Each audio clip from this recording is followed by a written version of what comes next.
Advice to my brother about how to forgive our father. Dear brother, the trees in our father's lungs are hung with white sheets. Rip them down one, by fist or tooth or sighing child, by pictures, by eye holes, by murderers' mugshots. If you stop to question the moon, it's already too late. To be a man, to be a son, in that black absence, be a sum of fears of being a son of his breath, and close the gate behind you.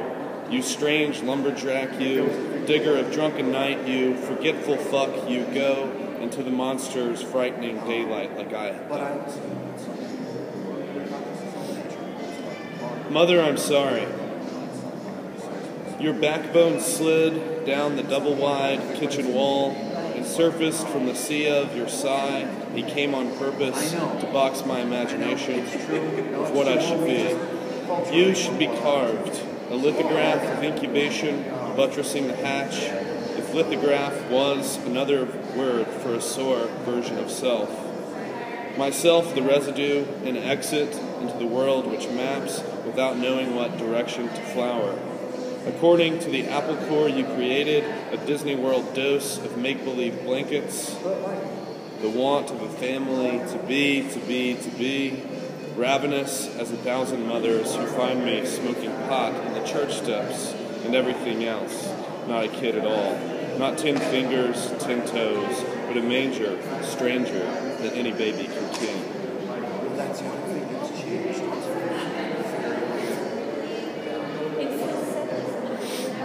Impromptu poem versus impromptu parade. Hey, here's something I could say. My best friend bought wine glasses for my wedding. So listen to this instead. My dog's a space cadet, and I am trying to whine like him because I say things like, my dog's a space cadet, and all I can think about is my wine glass is getting emptier by the sip. I mean, metaphorically, like not quite cutting it. So I wish for the impromptu parade to come back beating its drums, the one my wife and I saw on the way to the store to pick up a snake and unclog our shitty toilet. I swear I would get up and say something about it. I swear I would sing. I swear my thin-stemmed glass contains space and my dog and this beating of drums. As I stand by the window in a gorilla pose, owning the world, beating my fist against my chest, but my wife just kicks back on the couch, knowing I know the parade we saw was only a rehearsal of school children singing things we couldn't understand in the buzzing distance between us and them. So I just look at her foot and nod. So that it doesn't, there's no hurt that I am representing, because then they will. I'm the kingpin in the city of my sad song. I'll say it to the guy in the pea coat ordering 2 White Russians. I'll say it to the guy weak at his knees, crying at the kingpin and not crying at the kingpin. I'll say it to the cooler of imports, to the crappy basketball game on the TV hanging above the bar, like the head of a bull alien my own private Sigourney Weaver hunted down. I'll say it to my wife coming back from the bathroom, to Jane's addiction playing their namesake on the jukebox. I'll say it to you, so you will know you're not alone, to be kind enough to know I'm not. I'll say it when my song comes on. I'll say it when I take my coat from the shelf and go sing it to everyone alone in the street.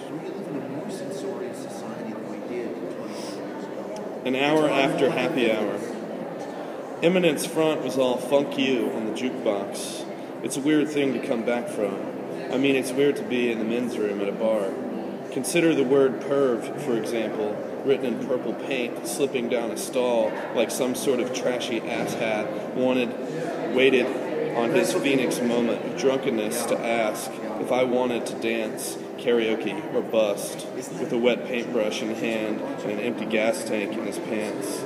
And in the skin of my sore thumb, I can compare nothing to an ashtray emptied by a bartender drunk on bourbon. I really hope I can be an artist again and make something. A dog, a foggy sky, a brother, an uncle, and a wife. George gutted the starfish and I was sad, but its stuffing spread out on the carpet in fluffy clumps of a cloudy early morning sky. Because you weren't here to hear my brother say he thought George's Blue Dragon was his coolest toy. Because you weren't here to see him stop picking up the fluffy clumps from the carpet, to dangle the dragon's droopy blue skin next to the droopy pink skin of the starfish. To see him turn toward me to do this, like some god the skyline forgot. Like the thing that makes me turn away for a moment from the skyline I imagine you looking up at, thinking of your uncle scattering from this world in a dissipation of clouds. From the list I look at in front of me, where I sit imagining this, from everything you haven't already crossed off. And what's left beneath, a foggy jaw showing its teeth to a shared sky. And we are all right here, and we are all right there, a single singing mouth.